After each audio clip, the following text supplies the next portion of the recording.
So let me accept all the recommendations, especially those made by him and others. This question of the state of emergency, revocation, whatever it is. Let me associate with all of them, although I may not accept all of them. I have one important strategic advice to give to the government. Right. That this Galamsey thing has been with us for hundreds of years. And yet our forests and river bodies remained intact. Why? Because people were using, you know, what do you call it, Middle Ages, you know, hands and soso and aso and those kinds of things. So the impact on the environment was very, very minimal. Right. Currently, second industrial revolution technologies, what we call the heavy equipment, is what is concerning.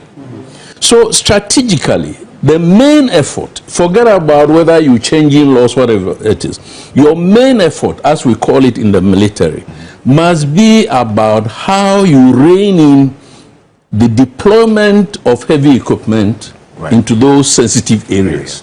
Look, and then again, I don't see any metrics. So all that my senior colleague, Leonard Friend, Leonard. Leonard Friend. Everybody saying you call senior. You don't see the metrics. Okay. For instance, if we say that there are 9 forests that are of significance to the country, and we have managed in 120 days to recapture or repossess 7, you can measure the progress. Yes. Now, against what benchmarks are we, you know, deploying this government effort? So my only advice, or one of 2 pieces of advice, is for the government to deploy efforts as a main effort to ensure that heavy equipment don't go anywhere near our forest reserves and river bodies. Secondly, this is not about law. This is a moral question.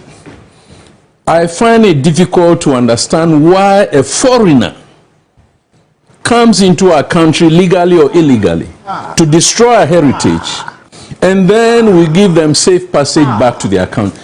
And on the contrary, we then send their local collaborators or the Ghanaian to prison. That should not happen.